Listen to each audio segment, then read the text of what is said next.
ادھر ادھر یہ بھائی کے ساتھ بھائی یہ لڑائی بیٹا بیٹا انشاءاللہ ملاقات. اللہ کرے کبھی آپ یہ تصور جمائیں. کبھی کبھی میں کوشش کرتا ہوں، چلیں میں آپ کو بھی ایک مشورہ دیتا ہوں کہ کبھی تسبیح ہاتھ میں ہونا اور درود پاک پڑھ رہے ہو تو ایک تصور جمائیں کہ محشر کا میدان ہے اور میں جتنے درود پڑھتا جا رہا ہوں اتنے قدم اپنے آقا کے قریب ہوتا جا رہا ہوں. جتنے درود پڑھتا جا رہا ہوں اتنے قدم. ایسا نفسا نفسی کا دور ہوگا کہ نہ ماں کام آئے گی نہ باپ جواب دے گا، کوئی کسی کی ہیلپ نہیں کرے گا سوائے رسول پاک کے، کوئی شفاعت نہیں کرے گا. سنو اعلیٰ حضرت کہتے ہیں ماں جب اکلوتے کو چھوڑے، ماں جب اکلوتے کو چھوڑے، کہہ کر بلاتے یہ ہیں صلی اللہ علیہ وسلم.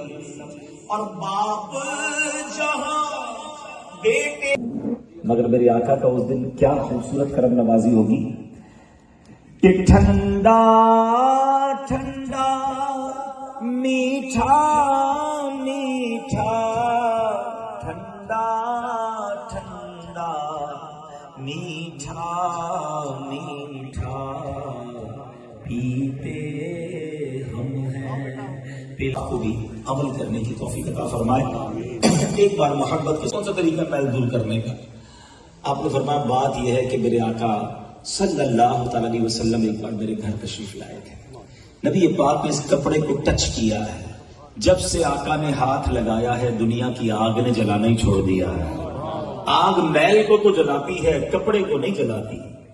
مجھے بتاؤ نا کہ جس رومال کو، جس کپڑے کو میرے آقا ٹچ کر دیں اسے دنیا کی آگ نہ جلائے، جس امتی کو ٹچ کر دیں اس کو جہنم کی آگ کیسے جلائے گی؟ تو قیامت کے دن ملاقات کرنی ہے نا، مصافحہ کرنا ہے، تو زندگی میں درود پاک کثرت سے شامل کریں پلیز. ہم سب نے دنیا سے جانا ہے، جتنا ہو سکے یہ نیکیاں کما لو. اللہ کا ذکر، درود پاک، یہ بہت آسان نیکیاں. یقین کریں میں کہوں رب کی بڑی مہربانی ہے. دنیا میں محنت کرو تو پیسے ملتے ہیں، کوشش کرو، ہمت کرو، اسٹرگل کرو، تب جا کے کامیابی ملتی ہے. مگر اللہ نے نیکی کمانا کتنا آسان کر دیا، ذرا مل کر کہیے سبحان. جو ایک بار صبح میں لکھا توریت شریف تھی، یہ انجیل مقدس تھی.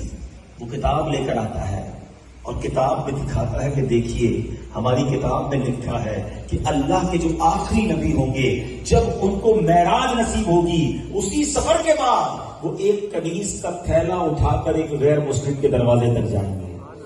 میں گواہی دیتا ہوں اب اللہ کے آخری نبی ہیں، اور کلمہ پڑھ کر وہ مسلمان ہو گیا. اللہ اکبر. اے میرے پیارے اسلامی بھائیوں، یہ ایک واقعہ ہے مگر میں سمجھتا ہوں اس میں ہمارے لیے اتنا درس ہے. ذرا غور کریں، اتنا بڑا مقام جسے ملے، رب کا دیدار ہو، جنت کی سیر ہو، آسمانوں کی سیر کروائی جائے تمام نبیوں کی، جن سے میں گم ہے کوئی، کس کو دیکھا یہ موسیٰ سے پوچھے کوئی، آنکھ والوں کی ہمت پہ آنکھوں سا. یہ شان ہے رسول پاک علیہ السلام. ایوارڈ مل جائے ہم کیا، اس کو تو بندے کا اسٹائل ہی چینج ہو جاتا ہے کہ جانتے ہی میں کون ہوں، میرا تعلق کہاں پر ہے، میں بھی کہاں سے ہو کر آیا ہوں. غریب آدمی تو گیا نا، اس سے تو محسوس کرتا ہے کہ میں اس نبی کا امتی ہوں جن کو اللہ کریم نے وہ معجزہ عطا فرمایا، وہ کرم نوازی فرمائی جو کائنات میں کسی اور کو ریکویسٹ کی.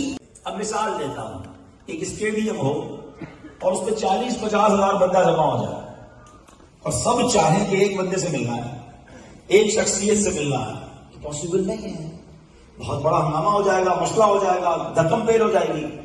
40-50 ہزار لوگ جمع ہو جائیں تو کسی ایک شخصیت سے ملنا آسان نہیں ہے.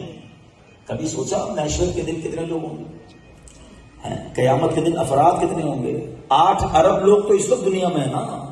حضرت آدم سے لے کر صبح قیامت تک اربوں خربوں جتنے لوگ دنیا میں آئے سب محشر کے میدان میں ہوں گے، اور اس میں جتنے مسلمان ہوں گے، عاشقان رسول ہوں گے، سبھی تو چاہیں گے کہ نبی پاک سے ملاقات ہو جائے، ان کی قریب ہو جاؤں، ان کی شفاعت لوں. تو اب طریقہ کیا ہے؟ کون سا پاس ہے؟ کون سا طریقہ ہے؟ وی آئی پی پروٹوکول ہے کوئی کہ قریب پہنچ جاؤں؟ آج دنیا میں یہ کہتے ہیں نا یار کوئی راستہ بتاؤ، آسانی بتاؤ. سبحان اللہ، نبی پاک علیہ الصلوۃ والسلام نے خود ہی آسانی بتا دی ہے. پیارے آقا علیہ الصلوۃ والسلام نے خود ہی فارمولہ بتا دیا ہے کہ اگر ان کے قریب ہونا ہے تو what is the way to be near to رسول پاک علیہ الصلوۃ والسلام؟ کیا طریقہ ہے؟ تو رسول اللہ صلی اللہ علیہ وسلم فرماتے ہیں جس کا مضمون ہے کہ جس نے دنیا میں مجھ پر کثرت سے درود پاک پڑھا ہوگا، یا حدیث پاک یوں سمجھ لو کہ وصحبہ وبارک وسلم، جب تمہیں واپسی ہو یا اللہ سامنے ہو روضہ رسول وصحبہ وبارک وسلم، جب تمہیں واپسی ہو یا اللہ سامنے ہو روضہ رسول. ہمارے مہمان ملنے کے زیادہ اچھا ہے، اور ترتیب سے ملیں گے تو میں ملوں گا، کسی کو دھکے لگیں گے تو ظاہر مجھے جانا پڑے گا. میں یہاں بیٹھا رہوں گا، سب سے ملوں گا، لیکن اگر تسلی سے